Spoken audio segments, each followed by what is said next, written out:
ഇന്ന് നമ്മൾ ഡിസ്കസ് ചെയ്യാൻ പോകുന്നത് ലിനക്സിന്റെ ഡിഫറെന്റ് ഫീച്ചേഴ്സിനെ പറ്റിയാണ്. അപ്പോൾ ഡിഫറെന്റ് ഫീച്ചേഴ്സ് എന്ന് പറയുന്നത് multi tasking, multi processing, multi user, architecture independence, demand load execution, security, portability, communication, open source. ഇത് കൂടാതെ ഇതിലേറെ ഒരുപാട് ഫീച്ചേഴ്സ് നമുക്ക് അവൈലബിൾ ആണ്. അതിനകത്ത് കുറച്ച് മാത്രമേ നമ്മൾ ഡിസ്കസ് ചെയ്യുന്നുള്ളൂ. ഫസ്റ്റ് വൺ മൾട്ടി ടാസ്കിംഗ് എന്ന് പറഞ്ഞു കഴിഞ്ഞാല് that means it is capable of carrying out more than one job at a time. ഒരേ സമയത്ത് തന്നെ more than one job execute ചെയ്യാൻ ഇതിന് കേപ്പബിൾ ആണ്. നമ്മുടെ ലിനക്സ് ഓപ്പറേറ്റിംഗ് സിസ്റ്റം എന്ന് പറയുന്നത് കേപ്പബിൾ ആണ്. അങ്ങനെയുള്ള ഒരു ഫീച്ചേഴ്സിനെയാണ് നമ്മൾ എന്താ പറയുന്നത് മൾട്ടി ടാസ്കിംഗ് എന്ന് പറയുന്നത്. എക്സാമ്പിൾ നമ്മൾ പറയുകയാണെങ്കിൽ while typing a program in VI editor, it also executes some other commands in background. നമ്മൾ VI എഡിറ്ററിന്റെ അകത്ത് നമ്മൾ എന്തെങ്കിലും ഒരു കമാൻഡ്സോ അല്ലെങ്കിൽ ഒരു സ്ക്രിപ്റ്റോ എഴുതിക്കൊണ്ടിരിക്കുന്ന സമയത്ത് തന്നെ ബാക്ക്ഗ്രൗണ്ടിൽ ഒന്നിലധികം ജോബ്സ് വർക്ക് ചെയ്യുന്നുണ്ടാവാം. ഇങ്ങനെയുള്ള ഫീച്ചേഴ്സിനെയാണ് നമ്മൾ എന്ത് പറയുന്നത് മൾട്ടി ടാസ്കിംഗ് എന്ന് പറയുന്നത്. നെക്സ്റ്റ് വരുന്നത് മൾട്ടി പ്രോസസിംഗ് ആണ്. മൾട്ടി പ്രോസസിംഗ് എന്ന് പറഞ്ഞാൽ operating can execute several application across several processors.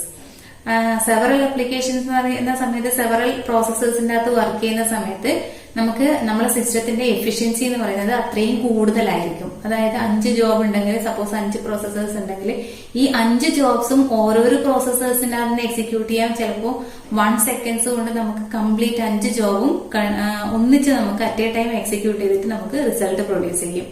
But അത് സിംഗിൾ പ്രോസസ്സർ ആണ് യൂസ് ചെയ്യുന്നുണ്ടെങ്കിൽ ഒരു ജോബ് കഴിഞ്ഞതിന് ശേഷം മാത്രമേ നമുക്ക് അടുത്ത ജോബ് എക്സിക്യൂട്ട് ചെയ്യാൻ കഴിയുള്ളൂ.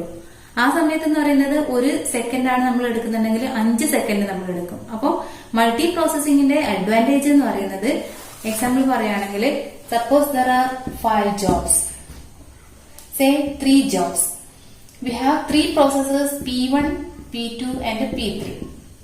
ഒരു ജോബ് എക്സിക്യൂട്ട് ചെയ്യാൻ J1 എക്സിക്യൂട്ട് ചെയ്യാൻ 1 സെക്കൻഡ് വേണമെന്ന് വിചാരിക്കുക. J2 എക്സിക്യൂട്ട് ചെയ്യാനും J3 എക്സിക്യൂട്ട് ചെയ്യാനും 1 തന്നെ. അപ്പൊ 3 പ്രോസസ്സേഴ്സ് അവൈലബിൾ ആണെങ്കിൽ നമ്മൾ J1 ഇവിടെ കൊടുത്തു, J2 ഇവിടെ കൊടുത്തു, J3 ഇവിടെ കൊടുത്തു. അതായത് 1 സെക്കൻഡ് കഴിയുന്ന സമയത്ത് നമുക്ക് ഈ 3 ജോബിന്റെയും ഔട്ട്പുട്ട് നമുക്ക് അവൈലബിൾ ആയിരിക്കും. അല്ലാതെ നമുക്ക് സിംഗിൾ പ്രോസസ്സർ ആണ് നമുക്കുള്ളതെങ്കിൽ J1 എക്സിക്യൂട്ട് ചെയ്തു ഫസ്റ്റ് സെക്കൻഡില്, അതിനുശേഷം J2 എക്സിക്യൂട്ട് ചെയ്തു സെക്കൻഡ് സെക്കൻഡില്, J3 എക്സിക്യൂട്ട് ചെയ്തു തേർഡ് സെക്കൻഡില്. അപ്പൊ നമുക്ക് 3 സെക്കൻഡ് കഴിയുന്നതോടുകൂടി മാത്രമേ നമുക്ക് ഈ 3 ജോബും എക്സിക്യൂട്ട് ചെയ്തിട്ട് അതിന്റെ റിസൾട്ട് പ്രൊഡ്യൂസ് ചെയ്യുന്നുള്ളൂ. അപ്പോൾ ഇത് തന്നെയാണ് ഇതിന്റെ വ്യത്യാസം. നമുക്ക് 3 പ്രോസസ്സേഴ്സ് അവൈലബിൾ ആണെങ്കിൽ 1 സെക്കൻഡ് കൊണ്ട് കിട്ടുന്ന കാര്യങ്ങൾ 3 പ്രോസസ്സർ ഇല്ല, സിംഗിൾ പ്രോസസ്സർ ആണെങ്കിൽ നമ്മൾ 3 സെക്കൻഡ് എടുക്കും. ഇത് ചെറിയ നമ്പർ ഓഫ് ജോബ്സ് ആയതുകൊണ്ട് നമുക്ക് ഇതിന്റെ അഡ്വാൻറ്റേജ് എന്ന് പറയുന്നത് പെട്ടെന്ന് അങ്ങനെ ഐഡന്റിഫൈ ചെയ്യാൻ പറ്റണമെന്നില്ല. But if there are many processors, അങ്ങനെയുള്ള കേസിലാണ് നമുക്ക് ഈ മൾട്ടി പ്രോസസിംഗിന്റെ അഡ്വാൻറ്റേജ് നമുക്ക് അവൈലബിൾ ആവുന്നത്. Multi user means that means more than one user can at a time work ചെയ്യാൻ പറ്റും നമ്മുടെ സിസ്റ്റത്തിനകത്ത്. അതിനെയാണ് നമ്മൾ എന്താ പറയുന്നത് മൾട്ടി യൂസർ സിസ്റ്റം എന്ന് പറയുന്നത്. ദെൻ വരുന്നതാണ് architecture independence. It means that Linux can run on almost all platform. എല്ലാ പ്ലാറ്റ്ഫോമിനകത്ത് നമുക്ക് ഈ ലിനക്സ് എന്ന് പറയുന്ന ഓപ്പറേറ്റിംഗ് സിസ്റ്റം നമുക്ക് വർക്ക് ചെയ്യാൻ പറ്റും. That means architecture independent. ആർക്കിടെക്ചറിനെ ഡിപ്പെൻഡ് ചെയ്യാതെ ഇൻഡിപെൻഡന്റ് ആയിട്ട് നമുക്ക് ഏത് സിസ്റ്റത്തിനും വേണമെങ്കിലും നമുക്ക് ലിനക്സ് ഓപ്പറേറ്റിംഗ് സിസ്റ്റം വർക്ക് ചെയ്യാൻ പറ്റും. ദെൻ വരുന്നതാണ് ഡിമാൻഡ് ലോഡ് എക്സിക്യൂഷൻ. അതായത് ഡിമാൻഡ് ലോഡ് എക്സിക്യൂഷൻ എന്ന് പറയുന്നത് ഇഫ് ദർ ആർ 100 ലൈൻസ്, നമ്മൾ ഒരു ഏതെങ്കിലും ഒരു പ്രോസസ്സിന്റെ അകത്ത് നമുക്ക് പ്രോഗ്രാമിനകത്ത് നമുക്ക് 100 ലൈൻസ് എക്സിക്യൂട്ട് ചെയ്യണമെന്ന് വിചാരിക്കും. അപ്പൊ നമ്മൾ ഒരു തവണ അത് എക്സിക്യൂട്ട് ചെയ്തെല്ലാം വച്ചു, അതിന്റെ റിസൾട്ട് പ്രൊഡ്യൂസ് ചെയ്തു. അതിനുശേഷം നമുക്ക് ഒരു പെർട്ടിക്കുലർ സെറ്റ് ഓഫ് ലൈനിന്റെ അകത്ത് ഒന്നോ 2, 3 ലൈനിന്റെ അകത്ത് നമ്മൾ കോഡ് ചേഞ്ചസോ അല്ലെങ്കിൽ അങ്ങനെ എന്തെങ്കിലും വരുത്തി എന്ന് വിചാരിക്കും. ആ കോഡ് ചേഞ്ചസ് വരുത്തിയതിനു ശേഷം നമ്മൾ ഈ കംപ്ലീറ്റ് പ്രോഗ്രാം നമ്മൾ എക്സിക്യൂട്ട് ചെയ്യണമെന്നില്ല. ഡിമാൻഡ് ലോഡ് എക്സിക്യൂഷൻ എന്ന് പറയുന്നത് എന്താണ്? ഈ നമ്മള് ഡിമാൻഡിനനുസരിച്ച് ഈ കംപ്ലീറ്റ് കോഡ് എക്സിക്യൂട്ട് ചെയ്യുന്നതിന് പകരം ഈ പെർട്ടിക്കുലർ കോഡ് മാത്രം എക്സിക്യൂട്ട് ചെയ്യുന്നു. അതായത് കംപ്ലീറ്റ് കോഡ് എക്സിക്യൂട്ട് ചെയ്യേണ്ടതിൽ വരുന്ന സമയത്ത് ഇത്രയും നമ്പർ ഓഫ് കോഡ് എക്സിക്യൂട്ട് ചെയ്യുന്ന സമയം കുറഞ്ഞു കിട്ടി. അതിന് പകരം ഈ 2, 3 ലൈന് മാത്രം എക്സിക്യൂട്ട് ചെയ്യുന്നു. ഓൺ ഡിമാൻഡിൽ ഈ സെറ്റ് ഓഫ് കോഡ് മാത്രം എക്സിക്യൂട്ട് ചെയ്യുന്നു. അപ്പൊ അത് ഒരു അഡ്വാൻറ്റേജ് ആണ്. അതായത് തൗസൻഡ്സ് ഓഫ് ലൈൻസ് ഉണ്ടെങ്കിൽ അതിനകത്ത് 2 or 3 കോഡ് മാത്രമേ നമുക്ക് എക്സിക്യൂട്ട് ചെയ്യേണ്ടതുള്ളതെങ്കിൽ നമുക്ക് ആ കോഡ് മാത്രം എക്സിക്യൂട്ട് ചെയ്യാം ഓൺ ഡിമാൻഡ് അല്ലെ. ആ ലോഡ് ആൻഡ് എക്സിക്യൂട്ട്, ആ കോഡ് മാത്രം ലോഡ് ചെയ്യുക, എക്സിക്യൂട്ട് ചെയ്യുക. അല്ലാതെ ഈ തൗസൻഡ്സ് ഓഫ് ലൈൻസ് ഓഫ് കോഡും നമ്മൾ എന്ത് ചെയ്യണമെന്നില്ല, എക്സിക്യൂട്ട് ചെയ്യണമെന്നില്ല. നെക്സ്റ്റ് വരുന്നതാണ് security.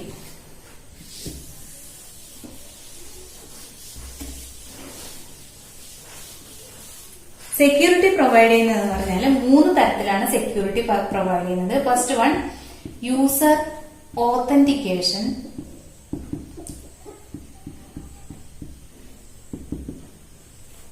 Second one file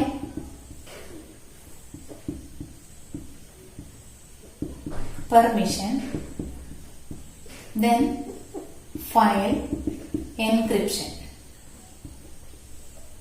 File encryption.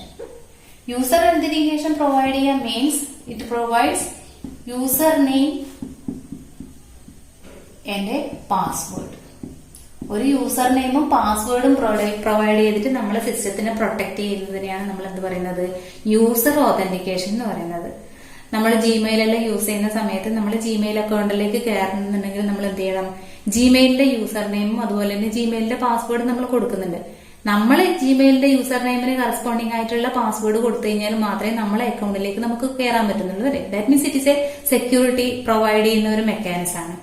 അതേപോലെ തന്നെ യൂസർ ഓതന്റിക്കേഷൻ എന്ന് പറഞ്ഞു കഴിഞ്ഞാൽ യൂസർ നെയിമും കറസ്പോണ്ടിങ് ആയിട്ടുള്ള പാസ്വേഡും മാച്ച് ആയിട്ട് കയറി കഴിഞ്ഞാൽ മാത്രമേ നമുക്ക് എന്ത് ചെയ്യാൻ പറ്റുള്ളൂ, ആക്സസ് ചെയ്യാൻ പറ്റുള്ളൂ.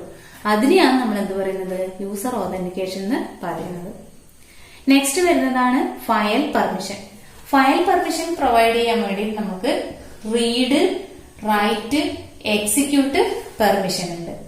അപ്പോൾ റീഡ് പെർമിഷൻ എന്ന് പറഞ്ഞു കഴിഞ്ഞാൽ നമുക്ക് ആ ഫയൽ ജസ്റ്റ് റീഡ് ചെയ്യാൻ പറ്റും. റൈറ്റ് ചെയ്യാന്ന് പറഞ്ഞു കഴിഞ്ഞാൽ അതിനകത്തേക്ക് മോഡിഫിക്കേഷൻസ് വരുത്താൻ പറ്റും.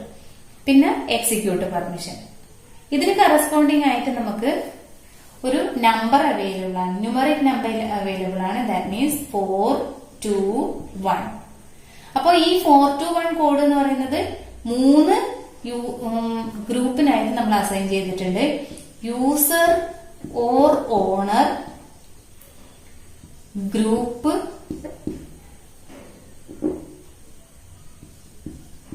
അതേഴ്സ്. ഈ 3 കാറ്റഗറിയിലുള്ളവർക്കാണ് റീഡ്, റൈറ്റ്, എക്സിക്യൂട്ട് പെർമിഷൻ കൊടുത്തിട്ടുള്ളത്. അപ്പൊ നമ്മള് ലിനക്സിന്റെ അകത്ത് വരുന്ന വീഡിയോസിന്റെ അകത്ത് വരുന്നുണ്ട് LS കമാൻഡ് എന്ന് പറയുന്നത്.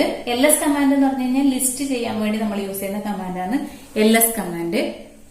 LS കമാൻഡിനകത്ത് നമ്മൾ കൊടുത്തു കഴിഞ്ഞാല് ഫസ്റ്റ് 10 ക്യാരക്ടേഴ്സ് എന്ന് പറയുന്നത് ഈ റീഡ്, റൈറ്റ്, എക്സിക്യൂട്ട് പെർമിഷൻ ആണ്. ഫസ്റ്റ് ക്യാരക്ടർ എന്ന് പറയുന്നത് type of the file type represent ചെയ്യാൻ വേണ്ടിയിട്ടാണ് നമ്മൾ യൂസ് ചെയ്യുന്നത്. ദെൻ വരുന്ന 3 character, 3 character, 3 character, total 9 character എന്ന് പറയുന്നത് ഈ യൂസർ, ഗ്രൂപ്പ്, അതേഴ്സിനുള്ള പെർമിഷൻ ആണ് നമ്മൾ സ്പെസിഫൈ ചെയ്യുന്നത്. Here if you are specifying RWX R-RW-, that means read, write, execute permission എന്ന് പറയുന്നത് യൂസർക്ക് അവൈലബിൾ ആണ്. ഗ്രൂപ്പിന് ഏത് മാത്രമേ അവൈലബിൾ ആയിട്ടുള്ളൂ, റീഡ് പെർമിഷൻ മാത്രം. ഗ്രൂപ്പ് റൈറ്റ് പെർമിഷനോ എക്സിക്യൂട്ട് പെർമിഷനോ ആർക്കില്ല, ഗ്രൂപ്പിനില്ല. അതേഴ്സിന് എന്ന് പറയുന്നത് റീഡ് പെർമിഷൻ ഉണ്ട്, റൈറ്റ് പെർമിഷൻ ഉണ്ട്, ബട്ട് എന്തില്ല, എക്സിക്യൂട്ട് പെർമിഷൻ ഇല്ല. ഇതേ സാധനം തന്നെ നമുക്ക് ന്യൂമറിക് ആയിട്ട് ഇങ്ങനെ റെപ്രസെന്റ് ചെയ്യാം. യൂസറിന് റീഡ്, റൈറ്റ്, എക്സിക്യൂട്ട് ഉണ്ട്. That means 4 + 2 + 1, that means 7. ഗ്രൂപ്പിന് റീഡ് പെർമിഷൻ മാത്രമേ ഉള്ളൂ, ദാറ്റ് മീൻസ് 4. അതേഴ്സിന് റീഡും റൈറ്റും ഉണ്ട്, 4, 2, ദാറ്റ് മീൻസ് 6.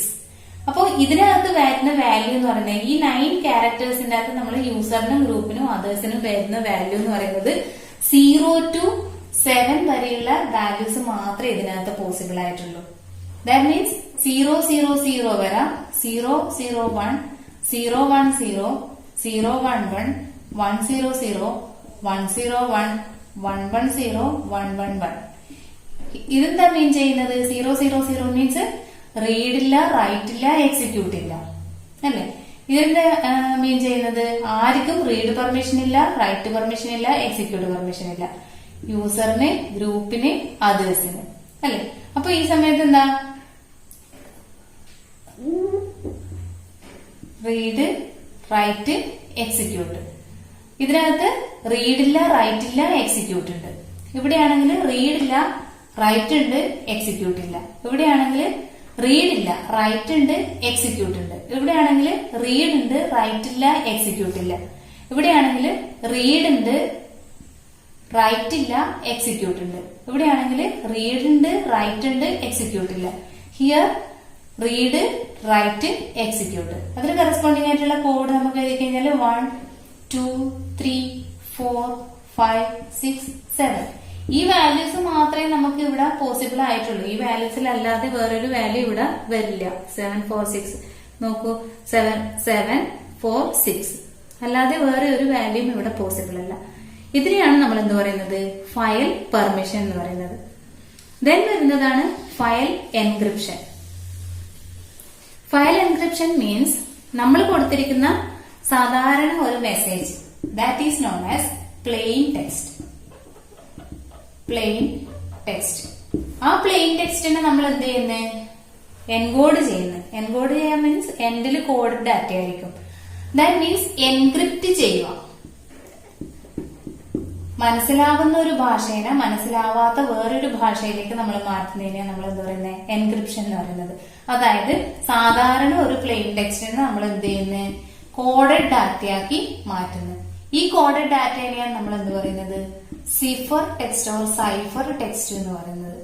അപ്പൊ പ്ലെയിൻ ടെക്സ്റ്റിനെ നമ്മൾ സൈഫർ ടെക്സ്റ്റ് ആക്കുന്ന, കോഡഡ് ഡാറ്റ ആക്കുന്നതിന് നമ്മൾ എൻക്രിപ്ഷൻ എന്നും, നേരെ തിരിച്ച് സൈഫർ ടെക്സ്റ്റിനെ പ്ലെയിൻ ടെക്സ്റ്റ് ആക്കുന്ന സമയത്ത് നമ്മൾ ഇതിന് എന്ത് പറയും, ഡിക്രിപ്ഷൻ എന്ന് പറയും. എൻക്രിപ്ഷനും ഡിക്രിപ്ഷനും. അപ്പൊ സെൻഡർ സൈഡിൽ നിന്ന് നമ്മൾ എന്ത് ചെയ്യുന്നത്, മെസ്സേജ് പാസ് ചെയ്യുന്നത്. ആ പാസ് ചെയ്ത മെസ്സേജ് റിസീവർക്ക് കിട്ടുന്നത്. റിസീവർക്ക് കിട്ടിയത് ഏത് തരത്തിലാണ്, കോഡഡ് ഡാറ്റയാണ്. ആ കോഡഡ് ഡാറ്റയെ നമ്മൾ എന്ത് ചെയ്യുന്നത്, ഡിക്രിപ്റ്റ് ചെയ്യുന്നത്. ഡിക്രിപ്റ്റ് ചെയ്ത് കഴിഞ്ഞാൽ മാത്രമേ സാധാരണ പ്ലെയിൻ ടെക്സ്റ്റ് നമ്മൾ എന്താണോ മെസ്സേജ് സെൻഡ് ചെയ്തിട്ടുള്ളത് ആ സെൻഡ് ചെയ്തിട്ടുള്ള ഡാറ്റ നമുക്ക് കിട്ടുള്ളൂ. ഇത് നമുക്ക് വായിക്കാൻ പറ്റുന്ന മെസ്സേജും ഇത് നമുക്ക് വായിക്കാൻ പറ്റാത്ത മെസ്സേജുമാണ്. അപ്പൊ വായിക്കാൻ പറ്റാത്ത ഡാറ്റ ആയതുകൊണ്ടാണ് നമ്മൾ അതിനെ ഡിക്രിപ്റ്റ് ചെയ്യേണ്ടി വരുന്നത്. ഇതാണ് നമ്മളെ സെക്യൂരിറ്റിയിലൊക്കെ പ്രൊവൈഡ് ചെയ്യുന്നത്. User authentication, file permission and file encryption. User authentication provide ചെയ്യുന്നത് യൂസർ നെയിമും പാസ്വേഡും വെച്ചിട്ടാണ്. ഫയൽ പെർമിഷൻ എന്ന് പറയുന്നത് 3 ഫയൽ പെർമിഷൻ ഉണ്ട്, റീഡ്, റൈറ്റ്, എക്സിക്യൂട്ട്. ആർക്കൊക്കെയാണ് കൊടുത്തിരിക്കുന്നത്, യൂസറിന്, ഗ്രൂപ്പിന്, അതേഴ്സിന്. അപ്പൊ 0 to 7 വരെയുള്ള വാല്യൂസ് മാത്രമേ അതിനകത്ത് പോസിബിൾ ആയിട്ടുള്ളൂ. നെക്സ്റ്റ് വരുന്നതാണ് ഫയൽ എൻക്രിപ്ഷൻ. ഫയൽ എൻക്രിപ്ഷൻ എന്ന് പറഞ്ഞാൽ എന്താ, സാധാരണ നമ്മൾ ഒറിജിനൽ ആയിട്ടുള്ള ഒരു പ്ലെയിൻ ടെക്സ്റ്റിനെ നമ്മൾ എൻക്രിപ്റ്റ് ചെയ്തിട്ട് കോഡഡ് ഡാറ്റയിലാക്കി മാറ്റുന്നു. ഈ കോഡഡ് ഡാറ്റയാണ് നമ്മൾ സൈഫർ ടെക്സ്റ്റ് എന്ന് പറയുന്നത്. ഈ സൈഫർ ടെക്സ്റ്റിനെ നമുക്ക് എഗെയിൻ പ്ലെയിൻ ടെക്സ്റ്റ് ആക്കുന്ന മെക്കാനിസം ആണ് എന്ത്, ഡിക്രിപ്ഷൻ എന്ന് പറയുന്നത്. നെക്സ്റ്റ് വരുന്നതാണ് പോർട്ടബിലിറ്റി. പോർട്ടബിലിറ്റി എന്ന് പറഞ്ഞു കഴിഞ്ഞാൽ നമ്മള് software can work on different type of hardware in same way. Linux kernel and application programs support their installation on any kind of hardware platform. അതായത് പ്ലാറ്റ്ഫോം ഇൻഡിപെൻഡന്റ് ആയിട്ട് നമുക്ക് ഏത് സിസ്റ്റത്തിലേക്ക് വേണമെങ്കിലും നമുക്ക് പോർട്ട് ചെയ്തിട്ട് എടുക്കാൻ പറ്റുന്നതേ ഉള്ളൂ. That means portability. Then communication means within the network or between 2 or more such computer network. അതായത് ഒരു നെറ്റ്വർക്കിലോ അല്ലെങ്കിൽ മോർ ദാൻ 1 ആയിട്ടുള്ള കമ്പ്യൂട്ടർ നെറ്റ്വർക്ക്സിലെ സിസ്റ്റം ആയിട്ടോ നമുക്ക് എന്ത് ചെയ്യാൻ പറ്റും, ഡാറ്റ നമുക്ക് സെൻഡ് ചെയ്യാൻ പറ്റും. പറഞ്ഞു കഴിഞ്ഞാൽ നമ്മൾ ഒരു നെറ്റ്വർക്ക് എന്ന് പറയുന്നത് ഈ ഒരു നെറ്റ്വർക്ക് ആണെന്ന് വിചാരിക്കും. 4 സിസ്റ്റമുള്ള ഒരു നെറ്റ്വർക്ക് ഉണ്ട്. നെറ്റ്വർക്ക് 1 അത് കണക്റ്റഡ് ആണെന്ന് വിചാരിക്കും. വേറൊരു നെറ്റ്വർക്ക് ഉണ്ട്, നെറ്റ്വർക്ക് 2. ഇതിനകത്ത് 2-3 സിസ്റ്റം ഉണ്ടെന്ന് വിചാരിക്കും. അല്ലെ, ഇന്റർ കണക്ട് ചെയ്ത് കഴിഞ്ഞാൽ എന്തായി, അത് നെറ്റ്വർക്കായി. കമ്മ്യൂണിക്കേഷൻ എന്ന് പറയുന്നത് നമ്മൾ സിസ്റ്റം സപ്പോസ് എ ആണെങ്കിൽ ഇത് ബി ആണെങ്കിൽ നമുക്ക് എന്ത് ചെയ്യാം, എയിൽ നിന്ന് നമുക്ക് ബിയിലേക്ക് ഡാറ്റ സെൻഡ് ചെയ്യാം. അതേപോലെ തന്നെ സപ്പോസ് ദിസ് ഈസ് ഡി ആണെങ്കിൽ നമുക്ക് ഈ ഒരു സിസ്റ്റത്തിൽ നിന്ന്, ഈ ഒരു സിസ്റ്റം എന്നാണെന്നില്ല, ഇതിൽ ഏതൊരു സിസ്റ്റത്തിൽ നിന്നും വേറെ ഒരു നെറ്റ്വർക്ക്, ഇത് നെറ്റ്വർക്ക് 1 ആണ്, ഇത് നെറ്റ്വർക്ക് 2 ആണ്. ഈ നെറ്റ്വർക്ക് 1ലെ ഏതെങ്കിലും ഒരു സിസ്റ്റത്തിൽ നിന്ന് നെറ്റ്വർക്ക് 2-ലെ ഏതെങ്കിലും ഒരു സിസ്റ്റത്തിലേക്ക് നമുക്ക് ഡാറ്റ സെൻഡ് ചെയ്യണമെന്നുണ്ടെങ്കിലും ആ കമ്മ്യൂണിക്കേഷനും നമുക്ക് ലിനക്സ് ത്രൂ പോസിബിൾ ആണ്. അതിനെയാണ് നമ്മൾ എന്ത് പറയുന്നത്, കമ്മ്യൂണിക്കേഷൻ. അതായത് വിത്തിൻ ദ നെറ്റ്വർക്കിലുള്ള രണ്ട് സിസ്റ്റം തമ്മിൽ നമുക്ക് കമ്മ്യൂണിക്കേറ്റ് ചെയ്യാൻ പറ്റും. അതുപോലെ തന്നെ ഡിഫറെന്റ് നെറ്റ്വർക്കിലുള്ള രണ്ട് സിസ്റ്റം തമ്മിൽ നമുക്ക് കമ്മ്യൂണിക്കേഷൻ പോസിബിൾ ആണ്. ഓപ്പൺ സോഴ്സ് എന്ന് പറഞ്ഞാൽ നമ്മൾ ഓൾറെഡി പറഞ്ഞു. ഓപ്പൺ സോഴ്സ് എന്ന് പറഞ്ഞാൽ എന്താ, നമുക്ക് സോഴ്സ് കോഡ് ഫ്രീലി അവൈലബിൾ ആണ്. അതുപോലെ തന്നെ നമുക്ക് ആ സോഴ്സ് കോഡ്, ലിനക്സിന്റെ സോഴ്സ് കോഡ് എന്ന് പറയുന്നത് ഫ്രീലി അവൈലബിൾ ആണെന്ന് മാത്രമല്ല, ആ ഡൗൺലോഡ് ചെയ്തിട്ടുള്ള കോഡ് എന്ന് പറയുന്നത് നമുക്ക് ആർക്ക് വേണമെങ്കിലും, നമ്മളെ ഫ്രണ്ട്സിനോ ആർക്ക് വേണമെങ്കിലും നമുക്ക് ഡിസ്ട്രിബ്യൂട്ട് ചെയ്യാം. അതുപോലെ തന്നെ സോഴ്സ് കോഡ് അവൈലബിൾ ആയതുകൊണ്ട് നമുക്ക് എന്തുകൂടെ ചെയ്യാൻ പറ്റും, അതിനകത്ത് മോഡിഫിക്കേഷൻസ് ചെയ്യാൻ നമുക്ക് പറ്റും. ആ കോഡ് നോക്കിയിട്ട് നമുക്ക് അതിനകത്ത് മോഡിഫിക്കേഷൻ ചെയ്യാം. ആ മോഡിഫൈ ചെയ്തിട്ടുള്ള കോഡ് വേണമെങ്കിലും എനിക്ക് എന്ത് ചെയ്യാം, മറ്റുള്ളവർക്ക് റീഡിസ്ട്രിബ്യൂട്ട് ചെയ്യാനുള്ള പെർമിഷനും ആര് തരുന്നുണ്ട്, ഓപ്പൺ സോഴ്സ് പ്രൊവൈഡ് ചെയ്യുന്നുണ്ട്. അപ്പൊ ഓപ്പൺ സോഴ്സ് എന്ന് പറയുന്നത് ലിനക്സിന്റെ ഒരു മെയിൻ അഡ്വാൻറ്റേജ് കൂടിയാണ്. അപ്പൊ ഇത്രയാണ് ഇതിന്റെ അകത്ത് വരുന്നത്. ലിനക്സിന്റെ ഫീച്ചേഴ്സിന് അത് ക്യാരക്ടറിസ്റ്റിക്സ് എന്ന് ചോദിച്ചു കഴിഞ്ഞാലും ഫീച്ചേഴ്സ് തന്നെയാണ് എഴുതേണ്ടത്. അതിന്റെ അകത്ത് വരുന്നതാണ് multi tasking, multi processing, multi user, architecture independence, demand load execution, security, portability, communication, open source, then last one open source.